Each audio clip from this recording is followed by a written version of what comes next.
Kapidongski TV. Naku po. Totoo ba ito sponsor ni Papa Eds nagseselos kay VNC kaya galit na galit si Manang Hahaha?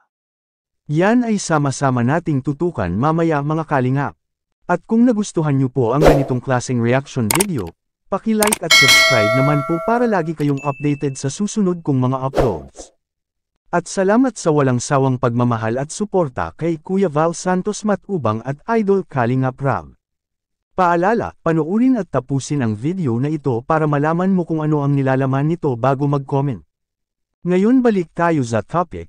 Grabe pala ngayon pinag-uusapan sa EDSI community ang ginawa ng isang sponsor ni Papa Eds kay VNC. Nagwawala ngayon ang mga ka-EDSI community sa sinabi ng sponsor ni Papa Eds tungkol ka wifey VNC.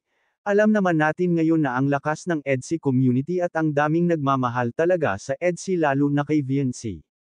Kaya kapag si VNC ay makatanggap ng mga pambabatikos sa kanyang mga bashers, dito talaga makikita natin na ang daming magtatanggol kay VNC.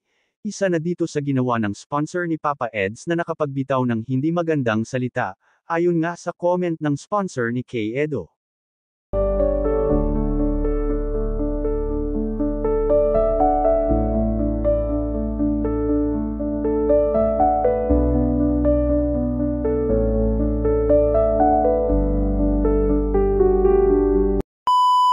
Alam naman natin na si Gina Pablo ay isa sa major sponsor ni Papa Eds at dito na binatikos niya si VNC sa kanyang comment, kaya hindi mapigilan ng mga ka-EDSI supporters na ipagtanggol ang kanilang minamahal na VNC.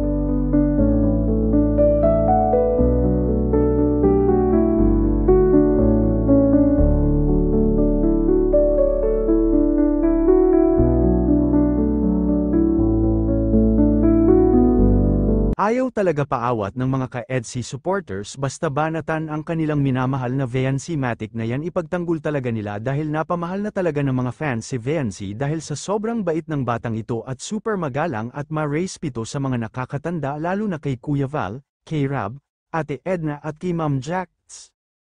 At ito ang sarili kong opinion tungkol sa isyong ito. Napaisip ako bakit nasabi ito ng sponsor ni Papa Eds tungkol kay VNC dahil siguro nagseselos si Ma'am Gina Pablo dahil sabi nga niya sobrang bata pa ni VNC para makipag-jowa at late na raw umuwi si VNC kasama si Edo. Sa sinabi niya lang na late na kung umuwi si VNC halata talaga na nagseselos si Ma'am Gina Pablo hahaha selos pa more. Kayo mga idol, anong masasabi ninyo sa isyong ito? Comment down below at ating pag-usapan. God bless mga idol. Kung pinaka-cancel mo na lang sana, di sana'y wala ka nang naabala. Dahil alam kong may iba ka na namang kalandian. Wala namang bago dyan sa mga lang mo. Sino na naman yung kasama mo? Sino na naman? Parang kagabi lang ako kaya ka mo.